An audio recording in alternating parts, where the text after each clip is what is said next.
It's known, I think, by all of us now, those who travelled and those who have been to the meditation, that usually each year when we do go overseas, there is a theme for the workshops and the gatherings that we have.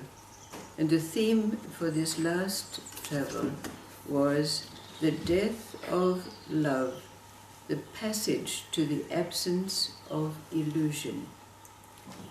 Now there was an emphasis on the passage to the absence of illusion, because it can be said that the death of love is not a doorway or a rite of passage or an initiation. That which lies between the death of love and the absence of illusion is a passage. Now, during the workshops and gatherings, we could say that there was a consensus reached after the interactions that took place, and that was that when love is dead, only love remains. So that leaves us with a very important question. What is this love when all of human love has played itself out and come to an end? What is this love that remains? So let's make a little tripod and see if we can begin to reach an understanding with the possibility of the experience of what this is. Mulla Nasruddin was walking down the road one day when coming the other way was a certain dervish, and they got into conversation, and the dervish boasted. He said, "Well, I am so selfless, I never think of myself, I only think of others." "Oh," said the mullah, "indeed." He said, "Well, I'm so selfless that I am everyone else, so I can afford to think of myself." And then there was a certain fakir. Now fakirs are those wandering dervishes, so-called, who only live for God, but they're said to have magical powers. So there was this fakir who in his travel had acquired a little black bag. Now it was like one of those doctor's bags, that the old-fashioned doctors used to carry. So he would carry this around with him, and he found that his purpose in life was to remove all the evil. He wanted to take evil out of the world and life. So everywhere he went, where he came across what he perceived as evil, he would pop it in his black bag, and it would immediately disappear. But he pretty much did away with evil, and so all that was left in the world were demons. So he would pop the demons in his bag, the devils, but they kept inflating his bag.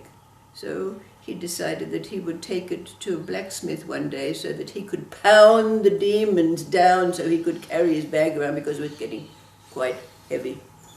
So when he went to the blacksmith's shop, the blacksmith pounded his black bag, but the demons escaped, and they all went down to hell. Well, the fakir lived out his life, and he died. And he was immediately taken down to the fiery realms of hell. Well, when the door was opened, the demon said, "Ah, this is the fellow who put us in his black bag and sent us all down to hell. In you go, into the fiery furnace." So by this time, of course, as we well know, his black bag had become very, very powerful. So he just opened up his black bag and put hell into it. So of course he had nowhere else to go except up to heaven.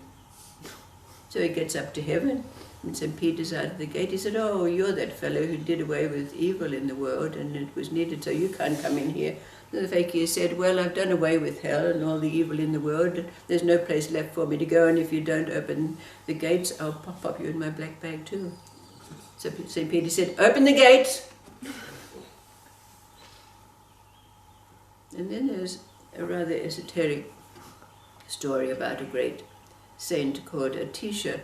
Now, he was born into another lifetime, and during the course of his early years, he had a dream. He had a dream that the goddess Green Tara visited him, and the Green Tara told him that he had had 545 lives as a monk, and that it was his destiny in this life to become a Bodhisattva.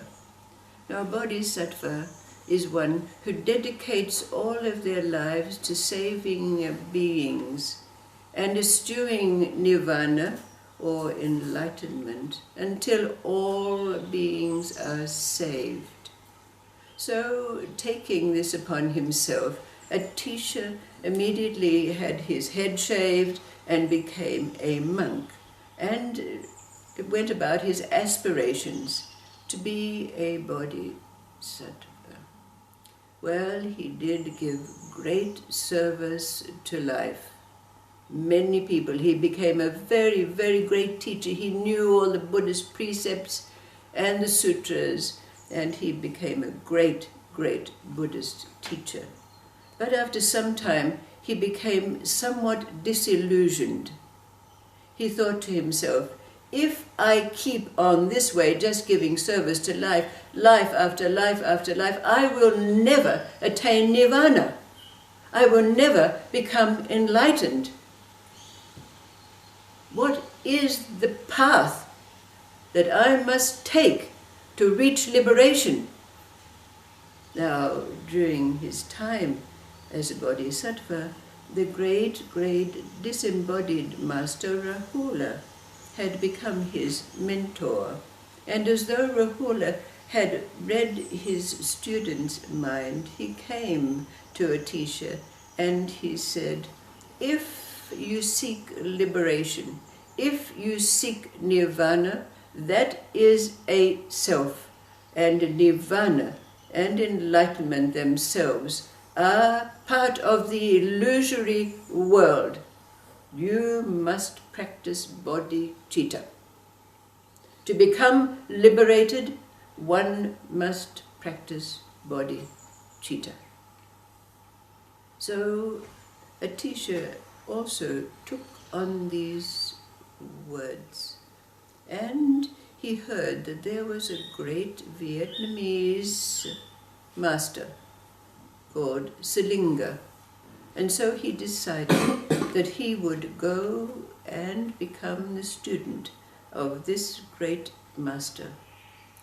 He traveled to this country and indeed became a student of the great master, and after 12 long years, he attained what could be said as this state called nirvana, or enlightenment. Effortlessly, without doing, without practices, without meditations, in living a life of bodhicitta, liberation came naturally and effortlessly to Atisha. He returned to India, and there he lived to more than 100 years of age, living a life of bodhicitta. So without question, what is it that remains when all human love is dead? Calling it love, and as the Buddhists call it, bodhicitta. What is it?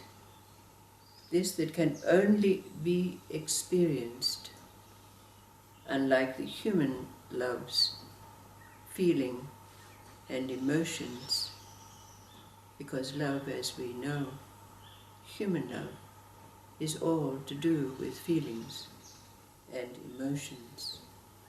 So the question remains for us, and can only be experienced, what is it that remains when all human love has been played out, is dead?